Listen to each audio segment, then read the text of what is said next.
Sarah's annual Christmas dinner had always been more of a performance than a family gathering.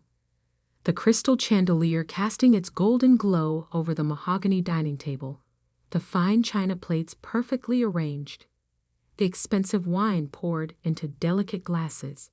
It was all part of her carefully orchestrated show of family perfection. But this year was different. The usual tension that simmered beneath our polite smiles had turned into something heavier, darker. Grandma Rose's empty chair at the head of the table seemed to mock our pretense of normalcy. "Sarah, darling, how's the hospital?" My mother's voice carried that familiar note of pride as she addressed my older sister. "I heard you're being considered for chief of surgery." I took a slow sip of water, already knowing what would come next. Sarah's achievements had always been the centerpiece of these family dinners, each accomplishment displayed like another jewel in my mother's crown. "Actually, Mom," Sarah's perfectly manicured fingers tapped against her wine glass, her engagement ring catching the light, "I got the position last week. Youngest chief of surgery in the hospital's history." The table erupted in congratulations. My father beamed, my mother dabbed at her eyes with an embroidered napkin, and my younger brother Michael, the successful corporate lawyer, raised his glass in a toast. "To Sarah," he announced, continuing the Bennett family legacy of excellence. I stared down at my untouched dinner, fighting the urge to point out that saving their struggling investment firm last year through my anonymous consulting work was also quite an achievement. But they didn't know about that, just like they didn't know about my thriving international business consultancy or the fact that I'd helped 3 Fortune 500 companies avoid bankruptcy in the past year. No, to them, I was still just Olivia, the disappointment, the black sheep who'd refused to follow the prescribed path of medicine or law, the daughter who'd walked away from a promising position at their investment firm to start her own business. "And what about you, Olivia?" My mother's voice cut through my thoughts. "Still doing that. What do you call it? Freelance work?" The way she said freelance made it sound like I was selling handmade crafts at local fairs, rather than running a multi-million-dollar consultancy. "I'm doing fine, Mother." I kept my voice neutral, years of practice helping me maintain my composure. "Fine." Sarah's perfectly plucked eyebrows rose. "At your age, you should be more than just fine. Remember when you left the firm? Dad gave you such a wonderful opportunity, and you just threw it away." I remembered that day clearly. I discovered serious discrepancies in the firm's accounting, tried to warn my father, but he dismissed my concerns. 2 years later, those same issues nearly bankrupted them. I'd stepped in anonymously through my consultancy to save them, but they never knew. "Sarah's right," my mother sighed dramatically. "If only you'd listened to us, you could have had a real career by now. Instead," she gestured vaguely at me, as if my entire existence was somehow lacking. Speaking of real careers, Michael chimed in, straightening his designer tie. "My firm just landed the Maxwell account. $3 billion in assets." He smirked in my direction. "But I suppose that's a bit beyond your scope, sis. How's your little consulting thing going?" I thought about the confidential documents sitting in my home office, papers showing that the Maxwell account was actually being managed by my company, with Michael's firm handling only the basic legal work. But again, they didn't know that. "It's going well enough," I replied softly, cutting into my salmon with deliberate precision. "Well enough to afford that dress."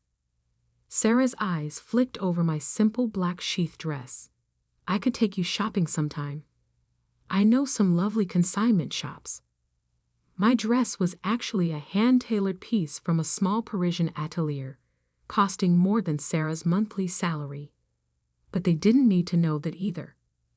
"That's so thoughtful of you, Sarah," I murmured, fighting back a smile as I thought of the Channel bags gathering dust in my closet.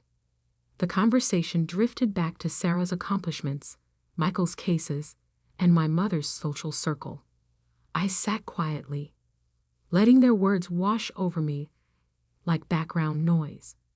My thoughts kept drifting to Grandma Rose, the only person in this family who'd ever really seen me. She passed away 3 months ago, but her last words to me still echoed in my mind. Patience, my dear. Sometimes the best revenge is letting them underestimate you until the perfect moment. The perfect moment was coming sooner than they knew. Tomorrow morning, the family would gather at Mr. Harrison's office for the reading of Grandma's will. They were all so certain about what would happen. The family estate split between Sarah and Michael, the vacation homes, the investment portfolios, all divided between the successful siblings. But Grandma Rose had always been cleverer than anyone gave her credit for. She'd seen through the family's pretense, recognized their hollow achievements for what they were. Most importantly, she'd known exactly what I'd built, while they were all too busy looking down their noses at me.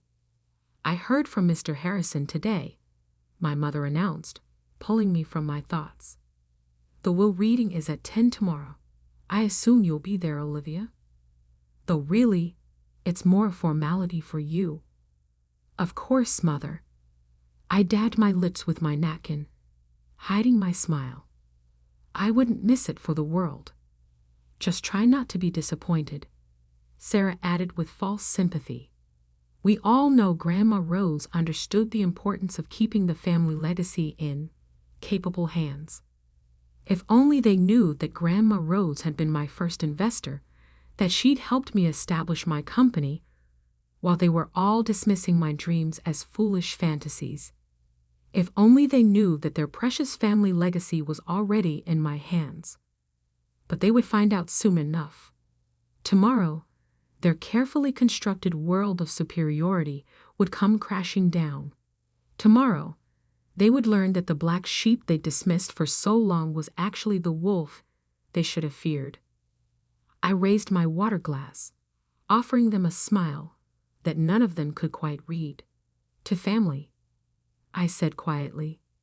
They all echoed the toast, their glasses clinking with expensive certainty. None of them noticed the glint in my eye, the slight curve of my lips that wasn't quite a smile. None of them had any idea what was coming.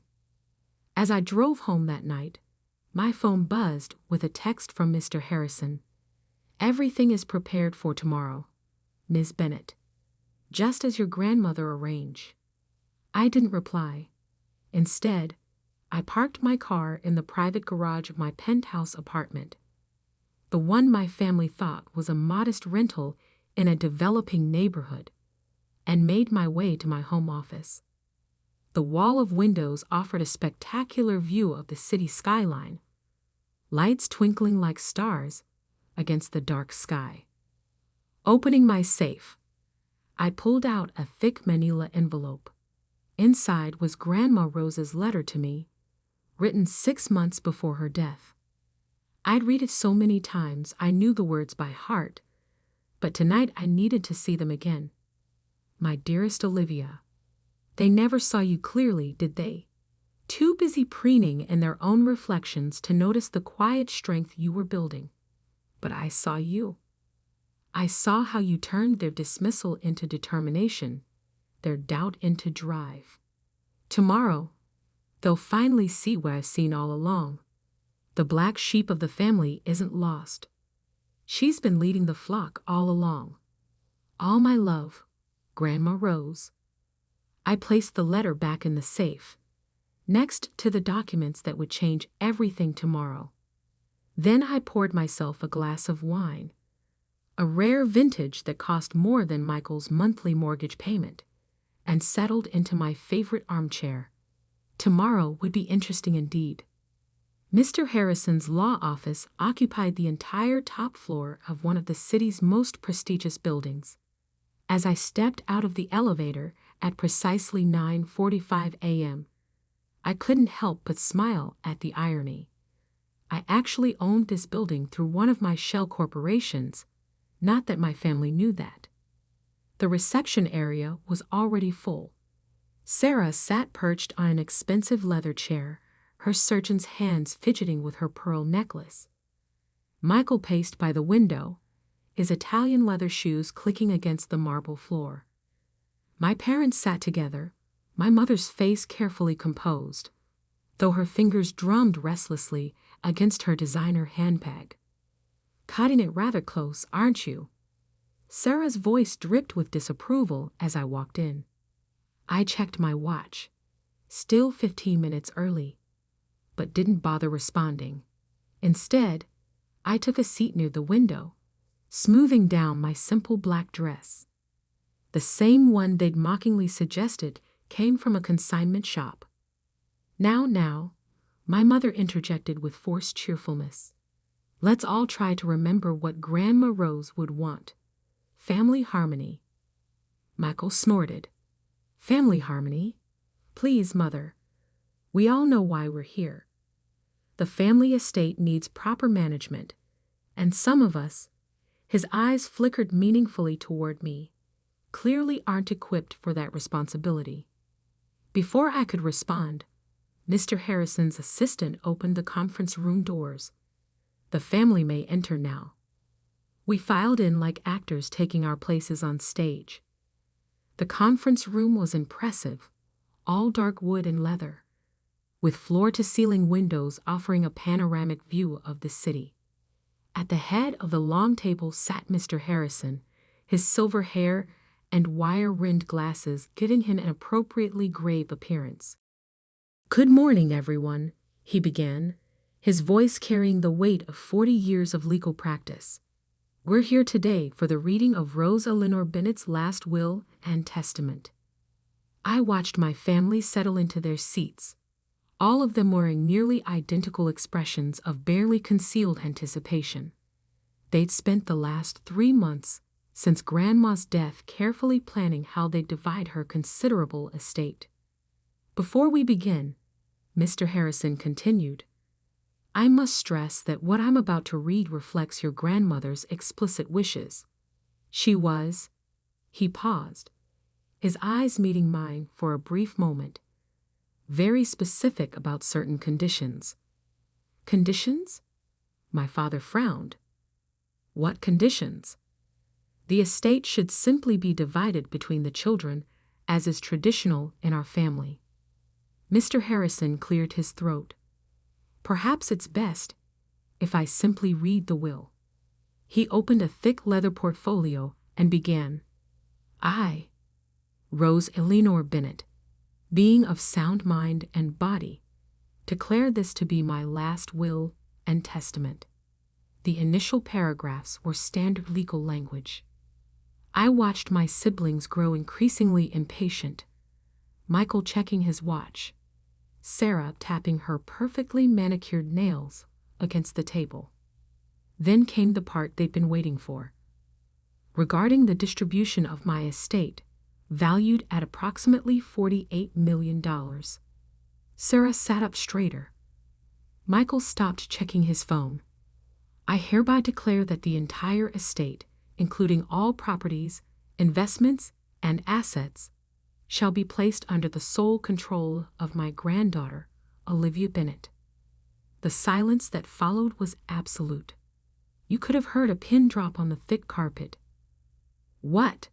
Sarah's voice came out as a strangled whisper. Mr. Harrison continued reading, his voice steady. "However, Olivia will have the authority to distribute portions of the estate to other family members, if and only if she deems them worthy. Her decisions in this matter shall be final and binding." "This is ridiculous," Michael exploded, jumping to his feet. "She can't do this." "I assure you, she can and did," Mr. Harrison replied calmly. "Furthermore, there's more."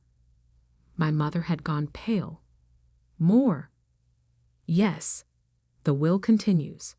"To ensure my wishes are carried out, I have arranged for all family trust funds, including those previously established for Sarah and Michael Bennett, to be transferred under Olivia's control, effective immediately. The chaos that erupted was exactly what I'd expected. Sarah burst into tears, her perfect makeup beginning to run. Michael started shouting about contesting the will. My mother looked like she might faint. My father stood up, his face red with anger. This is preposterous. Olivia doesn't know the first thing about managing this kind of wealth. She runs a small consulting business, for God's sake. I finally spoke, my voice quiet but clear. Actually, Father, there's something you should know about that small consulting business. Mr. Harrison handed me a folder. I opened it, laying out several documents on the table. Phoenix Global Consulting Group, I began, watching their faces. Ever heard of it? Michael scoffed. Of course. They're one of the largest financial consulting firms in the world. They're the ones who saved Dad's company last year when... His voice trailed off as realization began to dawn. When it was about to go bankrupt, I finished for him. Yes, I know. I'm the one who arranged that bailout.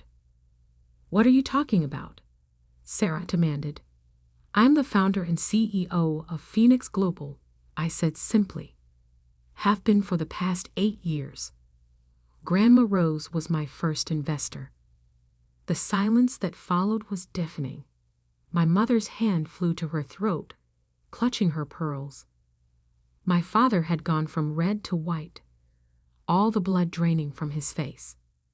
That's impossible, Michael stammered. Phoenix Global is worth just over $3 billion. I finished for him. Which makes Grandma's $48 million estate seem rather modest in comparison, doesn't it? Sarah's tears had stopped abruptly. But you live in that small apartment. You wear these simple clothes. I couldn't help but smile. That small apartment is a penthouse that costs more than your house, Sarah. And this simple dress? It's custom made by the same designer who refuses to sell to you because you were rude to his staff last year. Why? My mother whispered. Why didn't you tell us? Would you have believed me? I asked quietly. You were all so convinced I was a failure, so certain I couldn't succeed without following your prescribed path. It was easier to let you think what you wanted. And Grandma knew. My father's voice was barely audible. She knew everything. I confirmed. She watched all of you dismiss me, underestimate me, mock my choices, and she watched me build something far beyond what any of you have achieved. Mr. Harrison cleared his throat. There's one final part of the will I need to read. Everyone turned back to him, still shell-shocked. To my family, he read, I leave you with this lesson. True success isn't measured by titles or appearances, but by character and determination. I've watched you all pride yourselves on your achievements, while belittling the quiet ambition of my beloved Olivia. Today, you learn how wrong you've been. The black sheep of your family has become the shepherd of your flock. I stood up, gathering my papers. Mr. Harrison will provide you all with documents detailing the new financial arrangements. I suggest you review them carefully. Your trust funds will remain intact, but there will be conditions. Conditions? Michael's voice cracked. What conditions? I paused at the door, turning back to face my family. These people who had dismissed me for so long, who were now staring at me like they'd never seen me before. That's for me to decide, I said quietly. After all, I'm no longer the black sheep you can ignore. I'm the one holding the purse strings now. As I walked out of the conference room, I heard Sarah burst into fresh tears, Michael start swearing, and my mother call my name. But I didn't look back. In the elevator, I pulled out my phone and opened my banking app. A new notification popped up. Trust fund transfers complete. Everything had changed. But this wasn't about revenge. It was about justice. About finally being seen for who I really was. Grandma Rose would have been proud. The next few weeks were exactly what I'd expected. A storm of desperate attempts to regain control. My phone buzzed constantly with messages from family members, each one more manipulative than the last. From Sarah, "Olivia, we need to talk. I know we've had our differences, but we're still sisters. You can't just cut us off like this." From Michael, "This is completely unfair. I have commitments, investments. I need access to my trust fund." From Mother, "Darling, please. What will people say? The country club is already buzzing with rumors.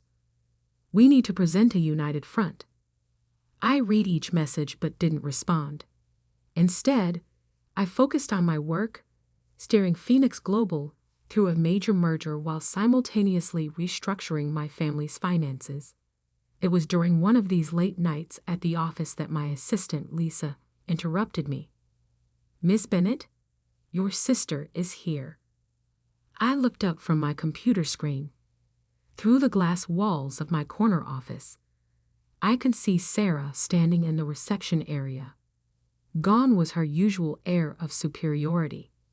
She looked smaller somehow, uncertain in a way I'd never seen before. "Send her in." Sarah's eyes widened as she took in my office.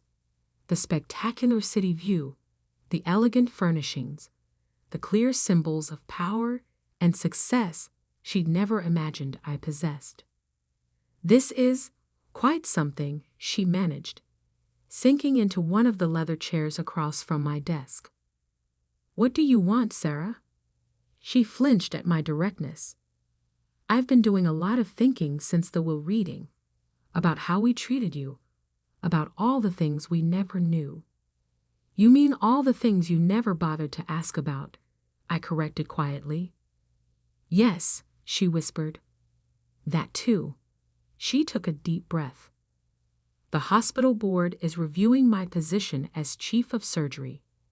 Apparently, some questions have been raised about certain decisions I made." I nodded. I knew all about those decisions, the corners she'd cut, the favors she'd called in, the qualified candidates she'd pushed aside to secure her position. "And you're here because?" "Because I need your help," she admitted, her voice cracking. "Not just with money, but with everything. I've built my whole life on appearances, on what Mother and Father expected. I don't know who I am without that." I studied my sister's face, seeing for the first time the cracks in her perfect facade. "Do you know why Grandma Rose invested in my company?" Sarah shook her head. "Because I showed her a real business plan. Not a name or a title or a designer outfit. Actual substance. She taught me that true success isn't about impressing others. It's about building something meaningful."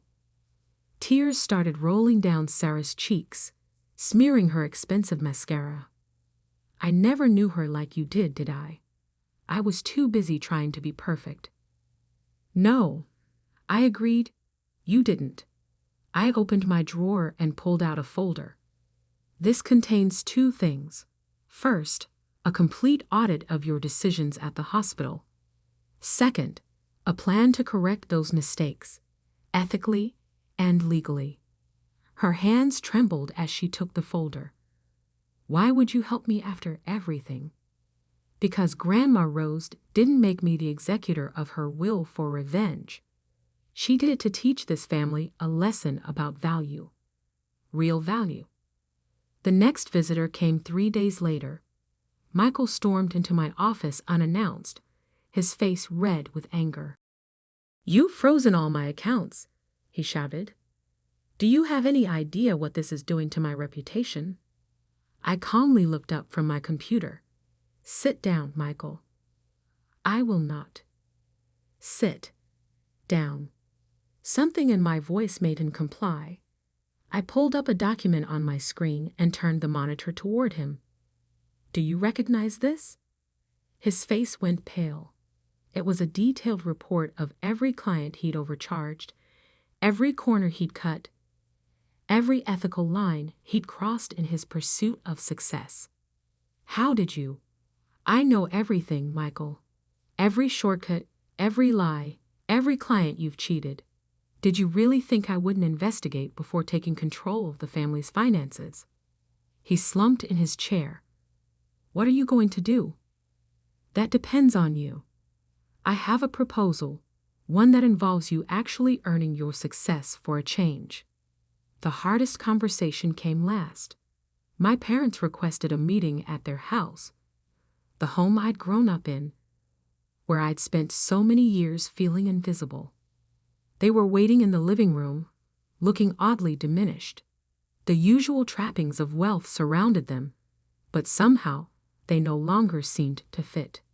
"Olivia," my mother began, "we've been talking about everything, about how we treated you."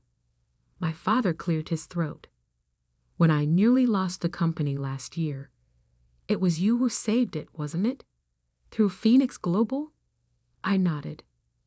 "Why?" he asked. "Why help us after how we treated you?"